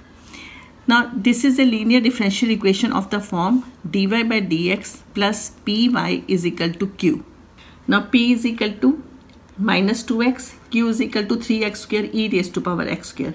Integrating factor निकाल लो. e raised to power integration of p dx. p की value minus 2x है तो e raised to power integration of minus 2x dx is equal to e raised to power minus 2x square by 2. And 2 से 2 cancel हो गया that is equal to e minus x square. So ये आपका integrating factor आ गया. Now multiply both side of 1. This is 1 and you have multiply both side by e raise to power minus x square that is you have multiply both side by 1 upon e raise to power x square. जब आप दोनों side multiply करोगे तो आपके पास ये आ जाएगा. अब ये किसके बराबर आएगा? d bye D. नाउ ये किसके बराबर आएगा? d by dx 1 upon e raised to power x square y. अगर आप इसकी डिफ्रेंशिएशन निकालते हो तो वो इसके इक्वल होती है, तो ये ना लिखा तो उसकी जगह हमने ये लिख दिया। इसको सॉल्व करोगे तो आपके पास ये आ जाएगा। Now integrating both side with respect to x we will get this. Now इसकी इंटीग्रेशन करो, इसकी इंटीग्रेशन करो, इंटीग्रेशन और d by d x cancel हो जाएगा, आपके पास ये आ जाएगा। और इसकी इंटीग्रेशन करोगे you will get this plus c. Now what you will get y upon e raised to power x square is equal to 3x cube by 3 plus c। इसकी इंटीग्रेशन ये आ गई। Now value of y is equal to 5 when x is equal to 0। So y की value 5 ले लो, x की value 0 ले लो, आपके पास c की वैल्यू आ जाएगी which is equal to 5। Now c की वैल्यू 5 है, इसको मैंने 2 का नाम दे दिया है। c की वैल्यू 5 मैं इसमें सब्स्टिट्यूट करने लगी हूँ और नेक्स्ट पेज पे मैं इसको सब्स्टिट्यूट करने लगी हूँ। Instead of c I am going to write 5। So substitute value of c into y upon e raise to power x square is equal to x cube plus 5। So y is equal to e raise to power x square, in the bracket you will have x cube plus 5। So that is the answer. Now 26 question B part. Solve the following differential equation x square dy plus y x plus y dx is equal to 0. Now x square dy plus y x plus y dx is equal to 0. This is our equation. Now x square dy is equal to, इसको आप इस side ले जाओ, minus y x plus y dx. So dy by dx is minus y plus x plus y upon x square. dy by dx is equal to minus xy plus y square upon x square. We know xy plus y square and x square is a homogeneous function of degree 2. It means this is a homogeneous differential equation. अब आपको पता चल गया ये homogeneous differential equation है, तो आप क्या करोगे, y is equal to vx ले लोगे। y is equal to vx, दोनों साइड डिफ्रेंशिएशन करो तो dy by dx is equal to v plus x dv by dx आ जाएगा। इसको आप सब्स्टिट्यूट करोगे इस 1 के अंदर। सब्स्टिट्यूट करने पर आपके पास आ जाएगा v plus x d v by d x is equal to minus x v x plus v square x square upon x square. v plus x d v by d x is, now you will have minus v x square plus v square x square upon x square। यहाँ से हमने x square common ले लिया तो आपका x square cancel हो जाएगा and you will have v plus x dv by dx is equal to v plus v square। Now v plus x dv by dx is equal to minus v minus v square। x dv by dx इस v को इस side ले लो, minus v square minus v. So आपके पास क्या आ जाएगा, x dv by dx is equal to minus 2v minus v square. x dv by dx is equal to minus common ले लिया, v स्क्वायर प्लस 2v। अब आपके पास 1 by v square plus 2v dv is equal to minus 1 by x dx। दोनों side integration करो, आपके पास आ जाएगा integrate 1 upon v square plus 2v dv is equal to minus integration of 1 by x dx। यहाँ पर मैंने 1 को ऐड किया, 1 को सब्ट्रैक्ट किया, तो आपके पास ये क्या आ जाएगा, integration of 1 upon v plus 1 whole square minus 1 square d v is equal to minus 1 by x d x. यहाँ पर हमारा फॉर्मूला लग जाएगा, अगर आप इसको t ले लेते हो तो ये बन जाएगा 1 upon t square minus 1 d t. तो मैंने यहाँ पर t नहीं लिया, इसको एज इट इज ही सॉल्व कर दिया। तो यहाँ पर 1/2 ये फॉर्मूला लगा है हमारा, 1/2a log v plus 1 minus 1 upon v plus 1 plus 1 is equal to minus log x d plus log c। Now 1/2 log v plus v upon v plus 2 is equal to minus log x plus log c। Log v upon v plus 2 minus 2 log x, ये 2 इससे multiply हो गया, 2 इससे multiply हो गया, you will have this log v upon v plus 2 plus log x। ये मैं log x को इसको मैं इस साइड ले आई तो ये आ गया plus 2 log x is equal to 2 log c। Now this thing can be written as log x square. So आपके पास आ जाएगा log v upon v plus 2 plus log x square is equal to log c square. आपके पास आ गया log, इस पे लॉग की प्रॉपर्टी लगी, log v x square upon v plus 2 is equal to log k. मैंने सी स्क्वेयर को के ले लिया तो आपके पास लॉग के आ गया। Now you have log mod of v x square upon v plus 2 is equal to log k. तो आपके पास के की वैल्यू ये आ जाएगी। अब v की जगह क्या लिखोगे, y बाई एक्स। तो v की जगह आप y पे x लिखोगे तो आपके पास yx अपॉन y plus 2x upon x is equal to k आ जाएगा। तो ये आ जाएगा yx into x upon y plus 2x is equal to k। Then you will have yx square upon y plus 2x is equal to k। So that is the answer. 27th question. Find the value of a and b so that the following function is differentiable for all values of x.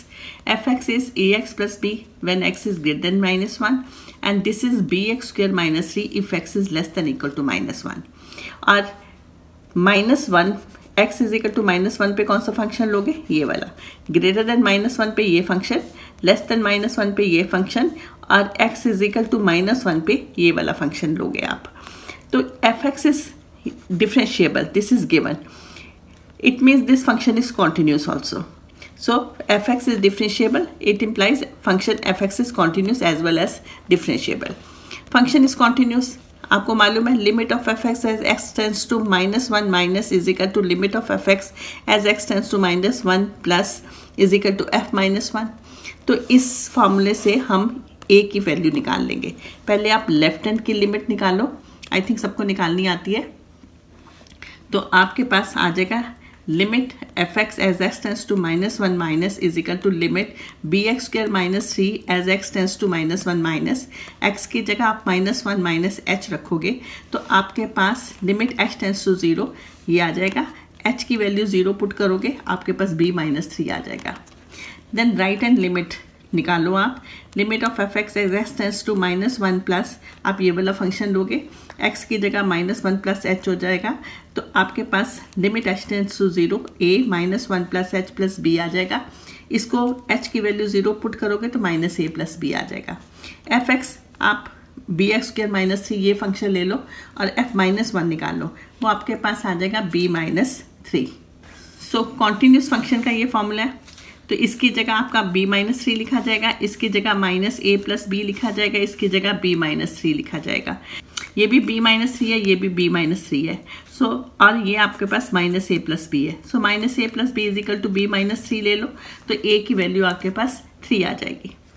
अब आप derivative पे आ जाओ, अब मुझे b की value निकालनी है। So left hand derivative निकालो, limit x tends to minus 1 minus f x minus f minus 1 x plus 1। तो यहाँ पर आप फंक्शन लेने वाले हो f x b x square minus 3 because less than minus 1 में आपका ये वाला फंक्शन आएगा और f माइनस 1 आप इसमें वैल्यू पुट करोगे आपके पास ये आ जाएगा x प्लस 1 और यहाँ से 3 एंड 3 कैंसिल हो गया, आपके पास आ जाएगा limit x tends to minus 1 minus b x square minus 1 upon x plus 1। इसके फैक्टर्स बना लो, आपके पास आ जाएगा x plus 1 x minus 1 upon x plus 1। ये और ये कैंसिल हो गया, आपके पास आ गया limit x tends to minus 1 minus b x minus 1। तो लिमिट h टेंस टू 0 आपके पास x की जगह माइनस 1 माइनस एच लिखोगे माइनस 1, आपके पास आ जाएगा limit x tends to 0 b minus 2 minus h को 0 पुट करोगे आपके पास आ जाएगा माइनस 2b। मैंने फंक्शन फिर से लिख दिया, f x is this if x is greater than minus 1, f x is this if x is less than equal to minus 1। अब मुझे ये वाला फंक्शन लेना है। So right hand derivative limit x tends to minus 1 plus f x minus f minus 1 आपने upon x plus 1, f x की जगह ये वाला फंक्शन लोगे और f माइनस 1 इसमें सब्स्टिट्यूट करोगे। अब हम हमारा लेस देन पे ग्रेटर देन पे ये फंक्शन है, लेस देन पे ये फंक्शन है, तो आप जो इसमें माइनस 1 इसी में सब्स्टिट्यूट करोगे आपके पास ये आ जाएगा and upon x plus 1 and a x plus b plus a minus b, ये और ये कैंसिल हो गया, a x plus a common आ गया, x plus 1 in the bracket upon x plus 1, ये आपके पास a आ गया। Left hand derivative is equal to right hand derivative, minus 2b is equal to a, b की वैल्यू आ गई माइनस 3/2। सो एक और मेथड भी मैं यहाँ बताने लगी हूँ which is a bit easy and वो मैं नेक्स्ट पेज पे आपको एक्सप्लेन करने लगी हूँ। F x is a x plus b if x is greater than minus 1, it is b x square minus 3 if x is less than equal to minus 1. Left hand derivative is equal to right hand derivative. इसका मतलब इसकी slope और इस curve की slope दोनों equal होंगी। कब? When x is equal to minus 1। तो स्लोप कैसे निकालते हो, आप डेरिवेटिव निकालते हो। तो इसका डेरिवेटिव निकालो 2bx, इसका डेरिवेटिव निकालो a आएगा। यहाँ पर x की जगह क्या सब्स्टिट्यूट करोगे, -1।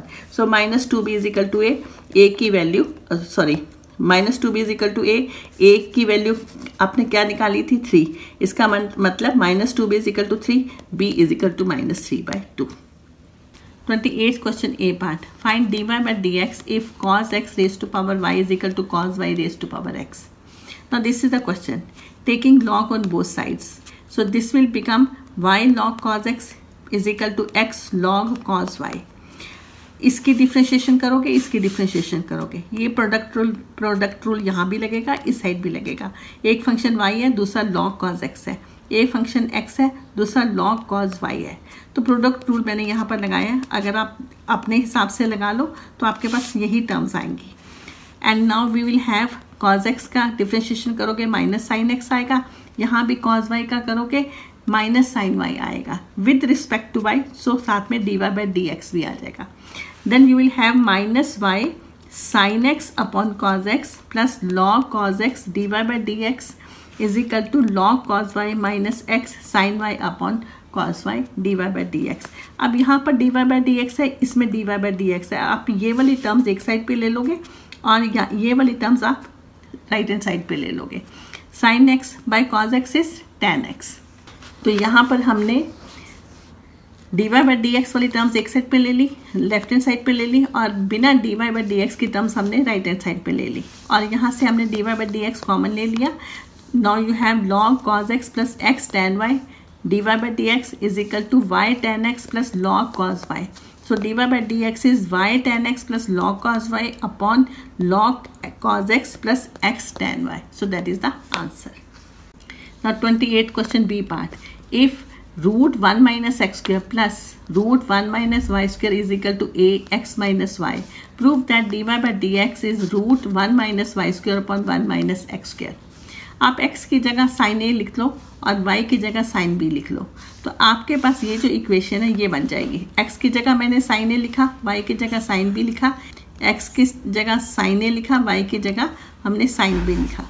सो this is root cos square a plus root cos square b plus is equal to a sin b। Now cos a plus cos b is equal to a sin a minus sin b, and write the formula 2 cos a plus b by 2 cos a minus b by 2 is equal to a 2 sin a minus b by 2 cos a plus b by 2.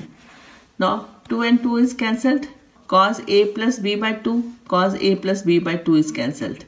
So we will have cos a minus b by 2 upon sin a minus b by 2 is as a. Cot a minus b by 2 is a. A minus b by 2 is cot inverse a. So a minus b is 2 cot inverse a. So sin, instead of a write sin inverse x minus instead of b write sin inverse y is equal to cot inverse a.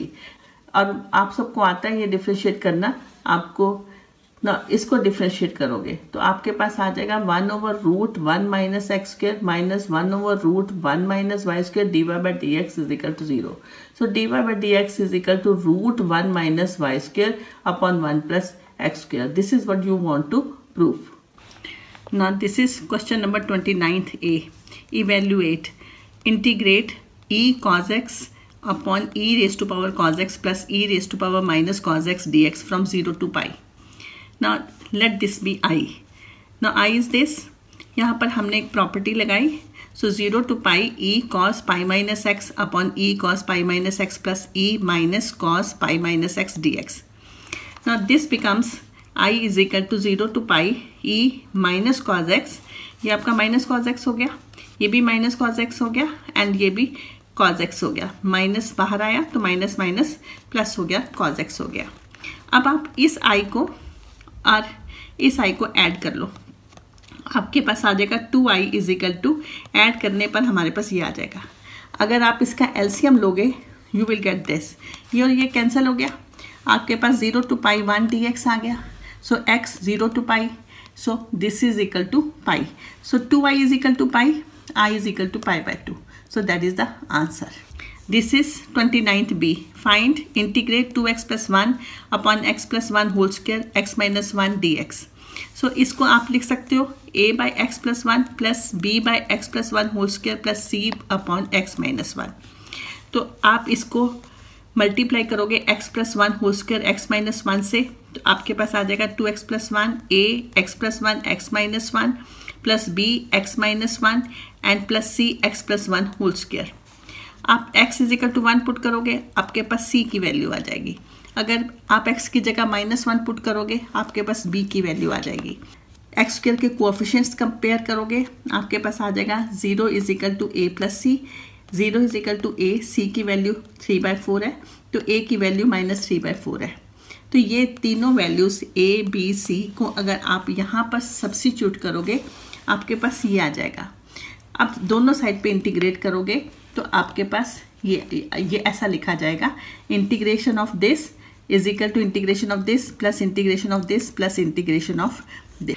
Now this is equal to, आपके पास ये आ गया, ये -3/4 integration of 1/x + 1 dx plus 1/2 integration of 1/x + 1 whole square dx plus 3/4 integration of 1/x - 1 dx. इसकी integration आपको पता है, -3/4 log mod x + 1 plus half, इसकी इंटीग्रेशन हो गई x + 1 -2 + 1 upon -2 + 1 plus 3/4 log x - 1 plus c. Now this is equal to -3/4 log x + 1 minus half 1 upon x + 1. इसको हमने solve किया तो ये आ जाएगा plus 3/4 log x - 1 plus c. तो ये log वाले इकट्ठे कर लो, तो यहाँ पर ये इसमें से 3/4 कॉमन आ जाएगा, आपके पास आ जाएगा minus log mod x + 1 plus log mod x - 1 minus 1/2 x + 1 plus c. तो यहाँ पर log की प्रॉपर्टी लगाओगे तो is equal to 3/4 log mod x - 1 upon x + 1 minus half x + 1 plus c. So that is the answer. Now the 30th question. Given vector A is 2i cap minus j cap plus k cap, vector B is 3i cap minus k cap, and vector C is 2i cap plus j cap minus 2k cap.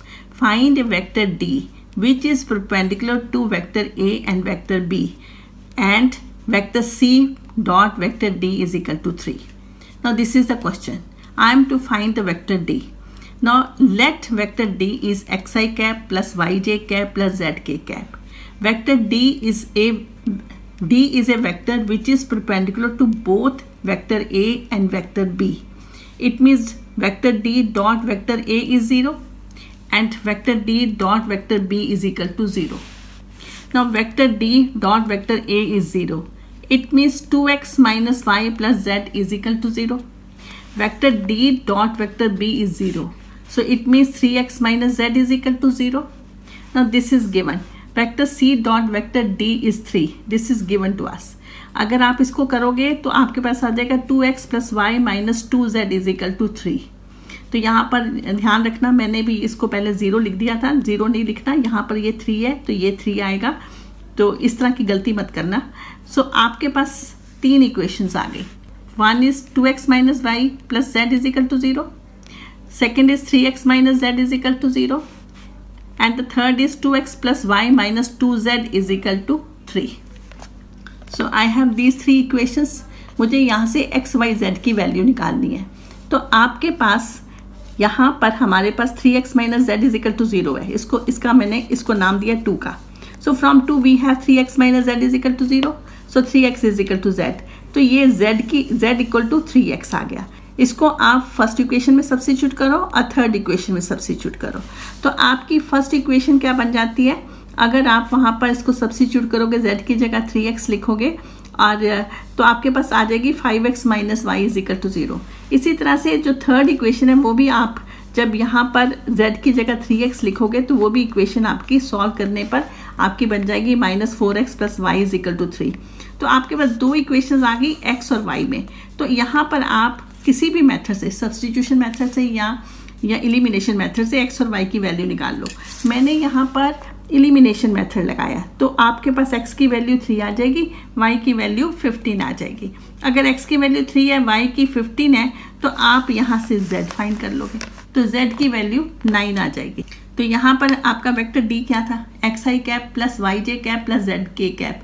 तो x Y Z की value ये put कर लो तो आपके पास आ जाएगा 3i cap plus 15j cap plus 9k cap. So that is the answer. Now 31st question. Bag 1 contains 3 red and 4 black balls. Bag 2 contains 5 red and 2 black balls. 2 balls are transferred at random from bag 1 to bag 2. And then a ball is drawn at random from bag 2. Find the probability that the drawn ball is red in color.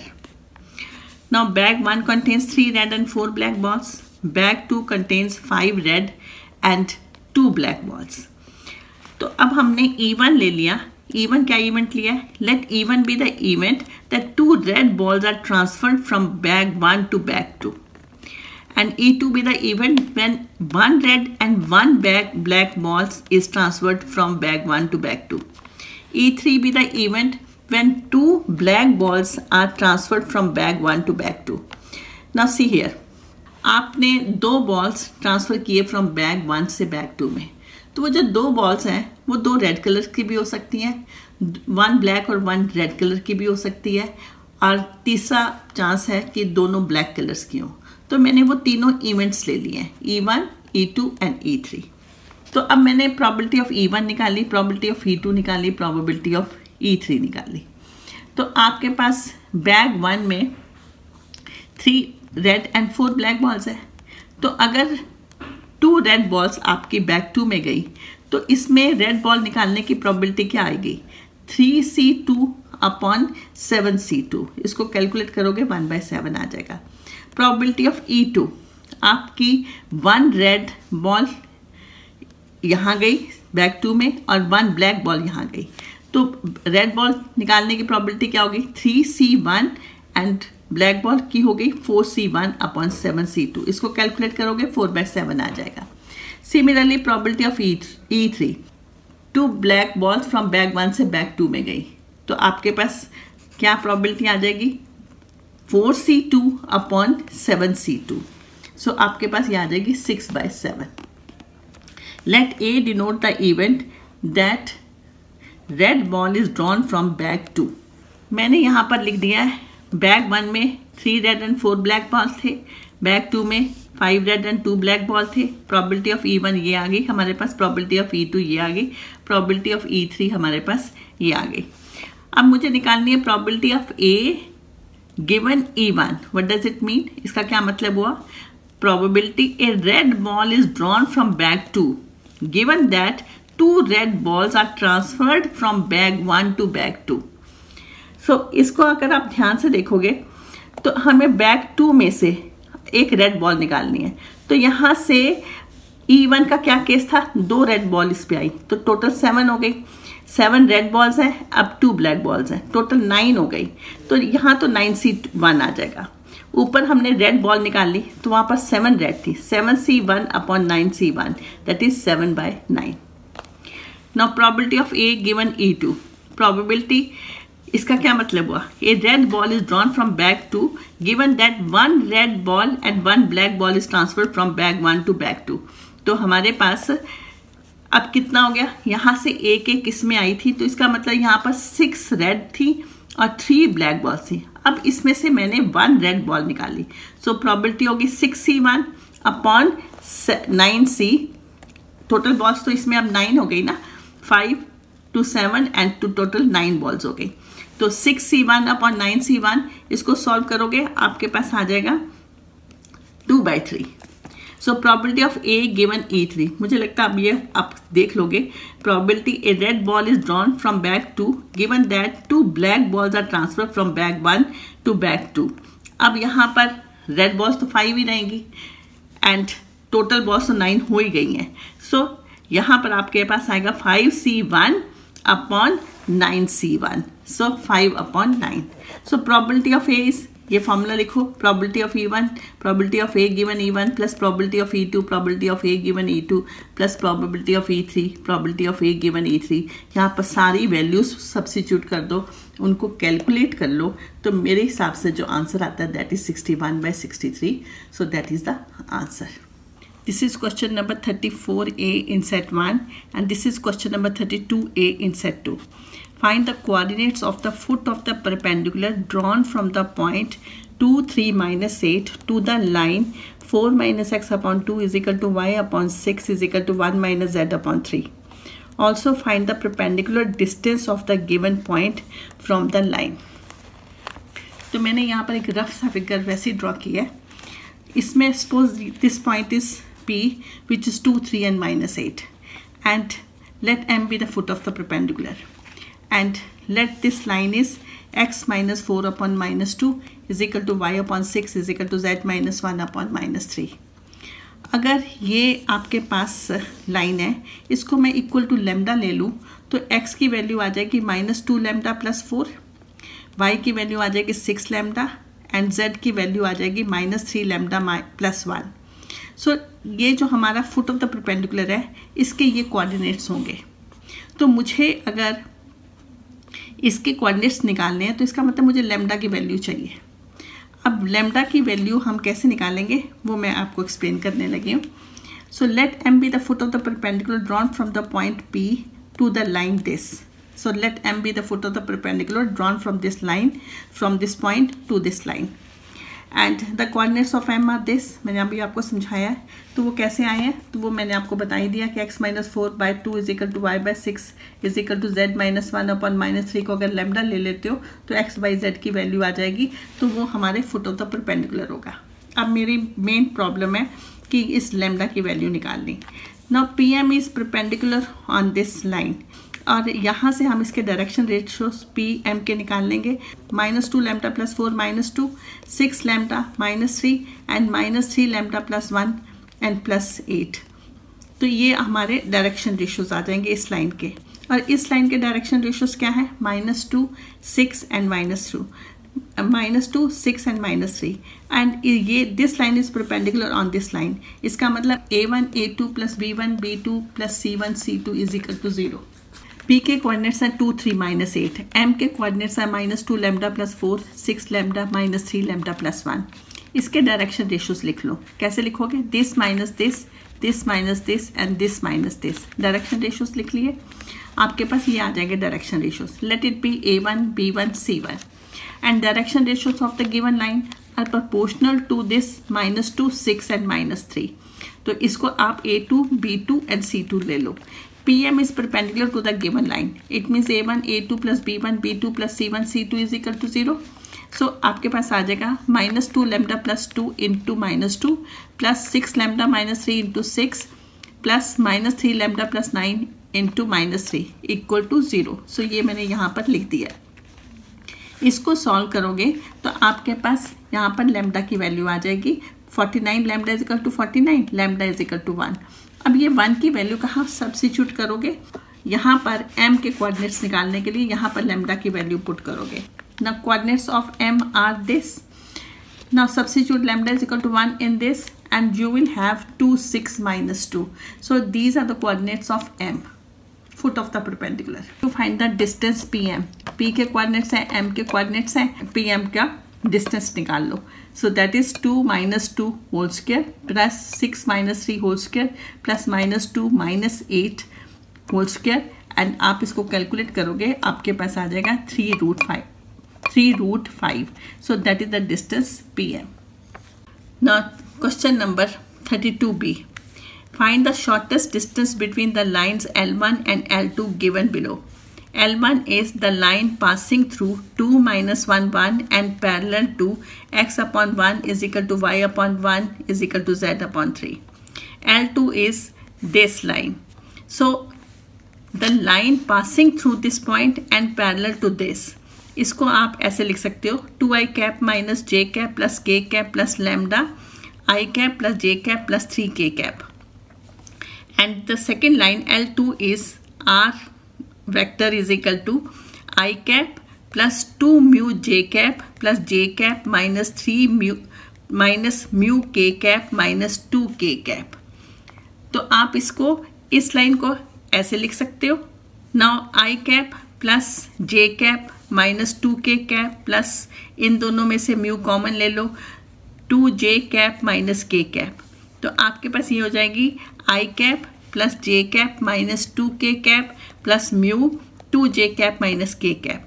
इसका मतलब L1 आप ऐसे लिख सकते हो और second line आप ऐसे लिख सकते हो। तो आपके पास यहाँ पर A1 B1 A2 B2 आ जाएगा। What is A1? This is A1, this is B1, this is A2, this is B2। तो मैंने वो लिख दिया है, what is A1, what is B1, what is A2, what is B2। तो आपके पास लिख दिया है shortest distance between two lines L1 and L2 is, this is the formula. हमने ये सब, हमारे पास सारी वैल्यूज हैं और हमने इसको कैलकुलेट कर लेना है। नेक्स्ट पेज पे मैंने ये कैलकुलेशन कर दी है। Now B1 is this, B2 is this, find B1 cross B2, you will get this. Then find magnitude of B1 cross B2, you will get 3√6. Now A1 is this, A2 is this, find A2 minus A1, that is, you will get this. Just substitute the values and you will get the result, that is 1/√6. That is the answer. Now this is question number 32A in set 1. And this is question number 33A in set 2.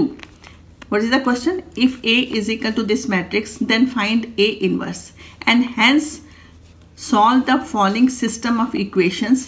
X plus 2y minus 3z is equal to 1, 2x minus 3z is equal to 2, x plus 2y is equal to 3. Now A is this matrix. First हम इसका determinant find करेंगे। तो इसका जो determinant आप find करोगे, determinant of A is, तो आपको सबको फाइंड करना आता है। तो यहाँ पर अगर आप डिटर्मिनेंट फाइंड करते हो तो वो जो कि सबको आता है सॉल्व करना, तो वो आपके पास -12 आ जाएगा। Write the formula for A inverse, that is adjoint of A upon determinant of A. So adjoint of A is equal to transpose of matrix of cofactors. इसका मतलब हमने कोफैक्टर्स निकालने हैं। तो नेक्स्ट पेज पे मैं आपको A11, A12, A13 सब निकाल के बताने लगी हूँ, तो वो हम नेक्स्ट पेज पे करेंगे। Now on this page I have found the cofactors A11, A12, A13, A21, A22, A23 and A31, A32, A33. I have found the cofactors. So pause my video and you can check the cofactors of this matrix A. So matrix of cofactors is this. Adjoint of A is transpose of this matrix of cofactors and you will get this. Now find the A inverse. A inverse is 1 over determinant of A into adjoint of A. You will get this. And this is the system of linear equations and it means this matrix into XYZ matrix is equal to 1, 2, 3. It means AX is equal to B. X is equal to A inverse B. X is equal to A inverse B. Just substitute the values of A inverse and matrix B. And after solving this, you will get the value of X will be 2, value of Y will be 1/2, value of Z will be 2/3. Now, this is question number 33B in set 2. Find the product of the matrix this and hence solve the system of linear equations. X plus 2y minus 3z is equal to -4, 2x plus 3y plus 2z is equal to 2, 3x minus 3y minus 4z is equal to 11. So आपको पहले इन दोनों का product find करना है। तो मुझे लगता है वही आपको सबको प्रोडक्ट फाइंड करना आता है। अगर आप इसका ध्यान से प्रोडक्ट फाइंड करोगे तो आपके पास ये आ जाएगा 67 इंटू आइडेंटिटी मैट्रिक्स 1 0 0 0 1 0 0 0 1। तो आपके पास ये आइडेंटिटी मैट्रिक्स आ जाएगी अगर आप इनका प्रोडक्ट फाइंड करोगे। Now if A is this, B is this, it means AB is equal to 67I. It means A inverse is equal to 1 over 67B. It means this is equal to 1 over 67. This is the B matrix. Now this is the system of linear equations. It means this matrix into this matrix is equal to this matrix. And we have to find the value of x, y, z. So x, y, z is equal to, this is A. This is A inverse. And this is this matrix -4, 2 and 11. We know the inverse of this matrix, that is 1/67, and this is B matrix, and this is -4, 2 and 11. After solving this, we will get value of x as 3, value of y as -2, and value of z as 1. So that is the answer. Now this is question number 33 in set 1, and this is 34th question in set 2.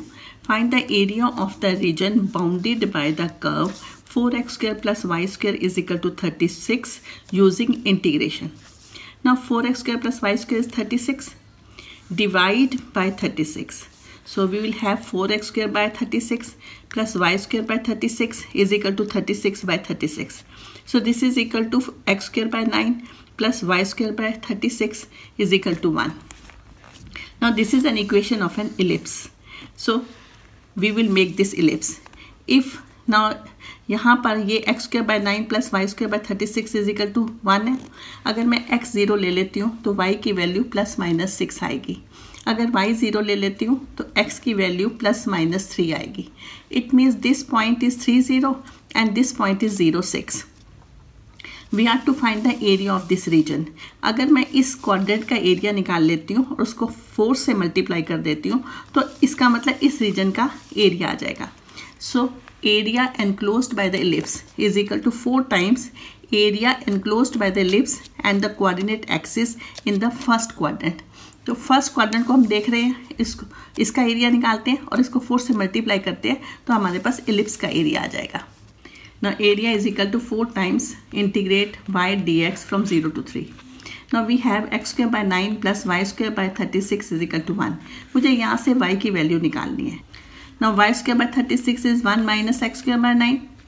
So y square is equal to 36, 1 minus x square by 9. y is equal to इसका root हो गया root 36 root 9 minus x square by 9. And इसका 36 का root 6 है, इसका root हो गया root 9 minus x square, 9 का रूट हो गया 3. सो y की वैल्यू आपके पास ये आ जाएगी. So instead of y I write this. Now this is 3 square minus x square. So इसको मैंने लिख दिया root 3 square minus x square. ये आपकी अगर इंटीग्रेशन आप देखोगे root a square minus x square की, तो वो आपको या तो उसका फॉर्मूला याद होगा या फिर आप बुक खोल के देख लेना. So area is equal to 8. इसकी इंटीग्रेशन आपकी ये आ जाएगी फ्रॉम 0 to 3. अब पहले इसमें 3 पुट करके देखो. आपके पास यहाँ 3 पुट करोगे तो ये 0 बन जाएगा, और यहाँ पर 3 पुट करोगे आपके पास ये आ जाएगा 1/2 9 साइन इनवर्स 1 माइनस इसमें 0 पुट करोगे ये 0 बन जाएगा, इसमें भी 0 पुट करोगे तो ये भी 0 बन जाएगा, तो ये -0. So 8 multiply this. Sin inverse 1 is pi/2. So answer is 18 pi square unit. So that is the answer. Question number 35. Solve the following linear programming problem graphically. Maximize z is equal to 300x plus 600y. Subject to x plus 2y less than equal to 12. 2x plus y less than equal to 12. X plus 5/4y greater than equal to 5. x y greater than equal to 0. पहले हम इनका graph बनाएंगे. तो किसका graph बनाएंगे? x plus 2y is equal to 12. तो यहाँ पर x 0 ले लो, y की वैल्यू 6 आ जाएगी, y 0 ले लो, x की वैल्यू 12 आ जाएगी. फिर हम बनाएंगे graph 2x plus y is equal to 12. x की वैल्यू 0 ले लो, y 12 आ जाएगा, y की वैल्यू 0 ले लो, x 6 आ जाएगा. Then you make the graph x plus 5/4y is equal to 5. x 0 लोगे तो y की वैल्यू 5 into 4/5 4 आ जाएगी, y 0 लोगे तो x की वैल्यू 5 आ जाएगी. नेक्स्ट पेज पे मैं इनका ग्राफ बनाने लगी हूँ. तो अब हमने x plus 2y less than equal to 12, 2x plus y less than equal to 12, x plus 5/4y greater than equal to 5. तो ये उनके पॉइंट्स आए थे हमारे ग्राफ के. तो ये ग्राफ आप बना लोगे, मुझे लगता है सबको बनाना आता है. तो आप इसका रीजन भी सिलेक्ट कर लोगे तो ये वाला आपका बाउंडेड रीजन आ जाएगा जो आपका ग्राफ है. ये कॉर्नर पॉइंट्स हैं 0 4 5 0 6 0. This C point is 6 0, G is 4 4 and F is 0 6. तो ये आपके कॉर्नर पॉइंट्स आ जाएंगे. हमने इसको Z को मैक्सिमाइज करना है तो हमारे पास कॉर्नर पॉइंट्स है 1 2 3 4 5 और ये हमारा Z है is equal to 300x plus 600y। इसमें हमने ये कॉर्नर पॉइंट्स सब्स्टिट्यूट करेंगे तो z की वैल्यू 1500 आ जाएगी। ये सब्स्टिट्यूट करेंगे तो z की वैल्यू 1800 आ जाएगी। 4 सब्स्टिट्यूट करेंगे तो z की वैल्यू 3600 आ जाएगी। 06 करेंगे देन अगेन 3600 एंड देन 04 करेंगे तो 2400। तो यहाँ पर हमने देखा है कि ये 3600 तो कब ये मैक्सिमम वैल्यू है 3600 वो किस पे आई है 44 और 06 पे। इन दो पॉइंट्स पे आपकी ये वैल्यू सेम आ रही है। इसका क्या मतलब हुआ, the maximum value of z on the feasible region occurs at the two corner points f and g। दो जगह पर आपकी ये आपकी मैक्सिमम आ रही है and it is 3600 in each case. तो दो कॉर्नर पॉइंट्स पे आपकी मैक्सिमम वैल्यू आ रही है which is 3600। Every point on the line segment F G also give the same maximum value. तो यहाँ पर हम एक चीज़ नोट कर रहे हैं कि आपकी ये जो एफ जी लाइन है यहाँ इसमें भी मैक्सिमम वैल्यू है, इसमें भी मैक्सिमम वैल्यू है। तो इस लाइन सेगमेंट पे जो भी आप पॉइंट होगा उस पर ये मैक्सिमम वैल्यू ही आएगी, 3600 ही आएगी। तो इस लाइन सेगमेंट पे आपकी हर पॉइंट पे जो वैल्यू आएगी वो मैक्सिमम ही आएगी। इसको let me read it again. The maximum value of z on the feasible region occurs at the two corner points f and g and it is 3600 in each case. So every point on the line segment fg also give the same maximum value. इसके बाद मैंने 3 case study डाले हैं और ये 3 case study आपके set 1 के ही हैं। तीनों सेट्स में केस स्टडी सेम होती है, सिर्फ उनकी नंबरिंग में चेंज होता है, अदरवाइज केस स्टडीज तीनों की सेम होती हैं। तो इसके बाद आप 3 केस स्टडी देखने वाले हो जो कि मैंने सेट 1 वाली ही डाल दी हैं और उनकी नंबरिंग चेंज नहीं की। और दोबारा से बता रही हूँ कि तीनों सेट्स में आपकी केस स्टडी सेम ही आती हैं। Now this is section E. In this section there are 3 case study questions of 4 marks each. 36 question A part. Students of a school are taken to a railway museum to learn about railway heritage and its history. तो इस तरह का figure आपको question paper में बना हुआ था। ये मैंने उसका रफ फिगर सा बनाया है। ये दोनों रेलवे ट्रैक हैं और पीछे एक बिल्डिंग सी और कुछ पेड़ से बने हुए हैं। तो मैंने इसका थोड़ा सा आपको स्केच बना के दिखाया है। An exhibit in the museum depicted many rail lines on the track near the railway station. Let L be the set of all rail lines on the railway track and R be the relation on L defined by R is L1, L2, L1 is parallel to L2. On the basis of the above information, answer the following questions. Just check. L be the set of all rail lines on the railway track and R is the L1, L2, L1 is parallel to L2. And on the next page, so I'm going to read those questions also. Now the first question is find whether the relation R is symmetric or not. Second is find whether the relation R is transitive or not. Third is if one of the rail lines on the railway track is represented by the equation y is equal to 3x plus 2, then find the set of rail lines in R related to it. Its or B part is let S be the relation defined by S L1 L2 such that L1 is perpendicular to L2. Check whether the relation S is symmetric and transitive. On the next page, I'll answer all these questions. R is L1, L2, L1 is parallel to L2. Let L be the set of all lines in a plane. Now we observe here. For symmetric, we are to prove whether it is symmetric or not. Now let L1, L2 belongs to L such that L1, L2 belongs to R. Now if L1, L2 belongs to R, it implies L1 is parallel to L2.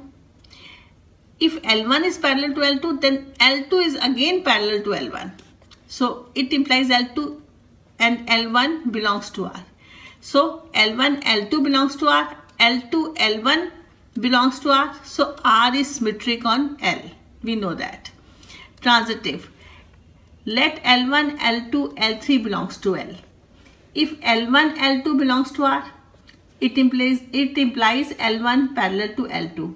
If L2, L3 belongs to R, it implies L2 is parallel to L3. Now L1 parallel to L3. Now L1 parallel to L2, L2 parallel to L3. What it implies? L1 parallel to L3. And it implies L1, L3 belongs to R. So R is transitive on L. One of the rail lines on the railway track is represented by the line 3x plus 2. This is given to us. It means 3x minus y plus 2 is equal to 0. Set of rail lines on R related to it will be k 3x minus y plus 2 is equal to 0. Where k is 1, 2, 3. You can check here. This line and this line, they are parallel. If I take k is equal to 2, you will see a1 by a2 is equal to b1 by b2 is not equal to c1 by c2. So these lines will be parallel. If I take k is equal to 2, again these lines will be parallel. If I take k is equal to 3, these lines will be parallel. So this is the set of rail lines in R related to it will be this. Now the third part is S is equal to L1, L2. L1 is perpendicular to L2. We have to check whether they are symmetric. Now L1, L2 belongs to L, such that L1, L2 belongs to S. Now L1, L2 belongs to S. What it implies? L1 is perpendicular to L2. If L1 is perpendicular to L2, L2 is again perpendicular to L1. So it implies L2, L1 belongs to R. So S is symmetric on L for transitive. Now let us check whether it is transitive or not. Now let L1, L2, L3 belongs to L, such that L1, L2 belongs to S. What does it mean? L1 is perpendicular to L2. L2, L3 belongs to S. What does it mean? It means L2 is perpendicular to L3. Now L1 is perpendicular to L2.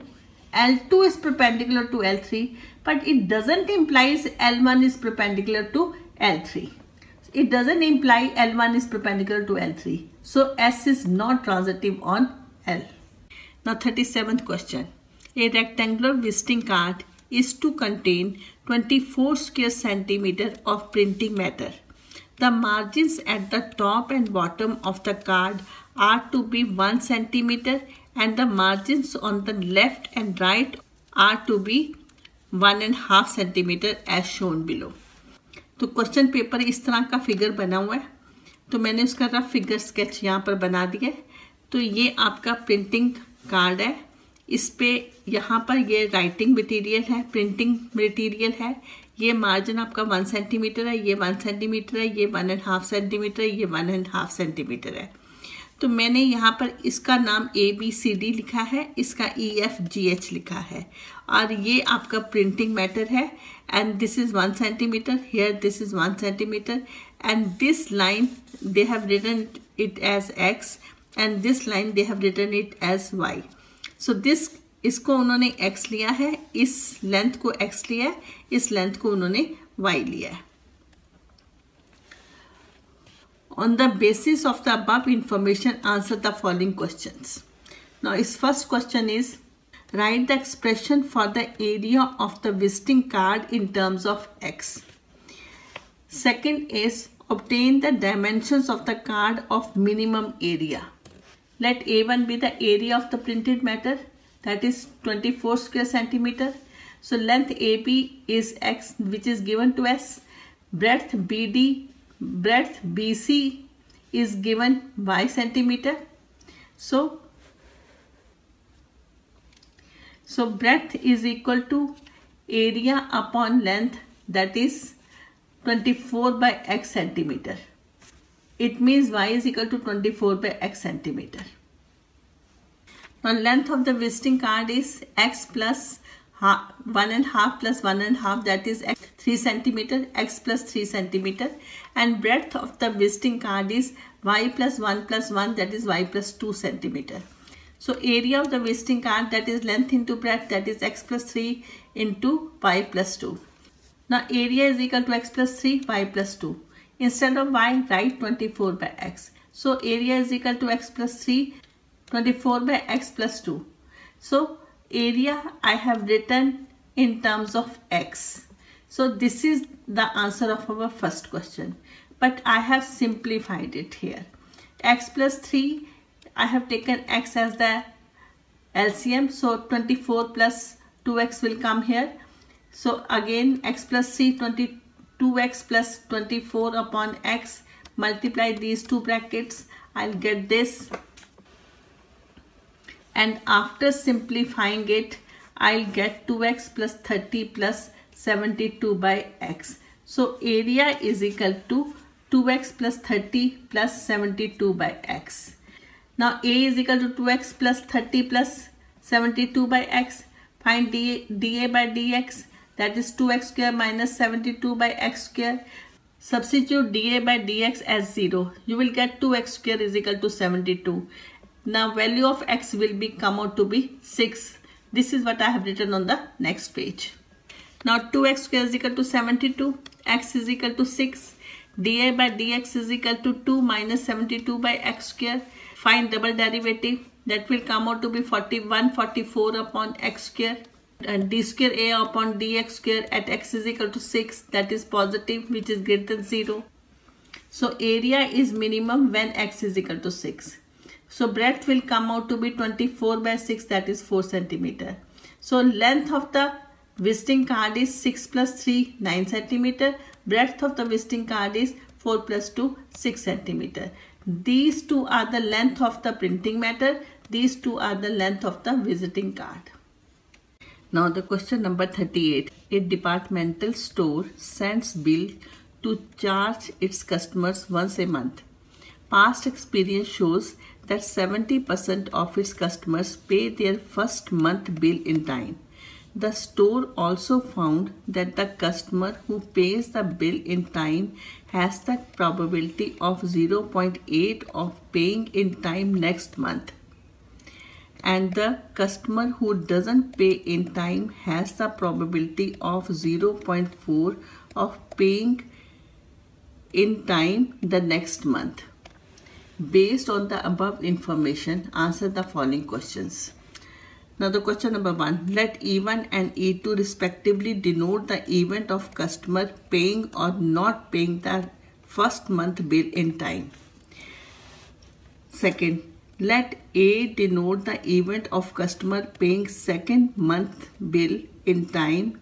Then A probability of A given E1 and probability of A given E2.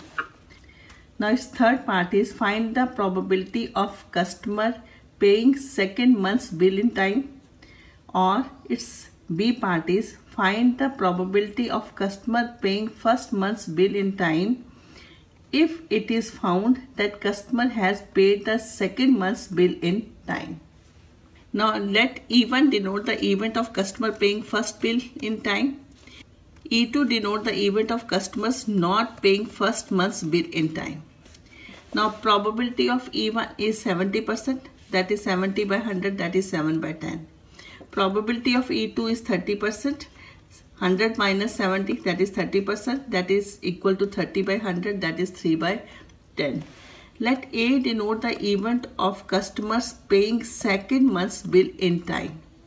Now its answer of the second question is probability of A given E1, that is equal to 0.8, which is given to us. This is equal to 8 by 10, that is 4 by 5. Probability of A given E2 is 0.4. Again this is given to us, which is equal to 4 by 10, that is 2 by 5. Its answer of the third question, A part. Probability of A is equal to probability of E1, probability of A given E1 plus probability of E2, probability of A given E2. Substitute the values and you will get the result, that is equal to 17 by 25. Now its all part is probability of E1 given A.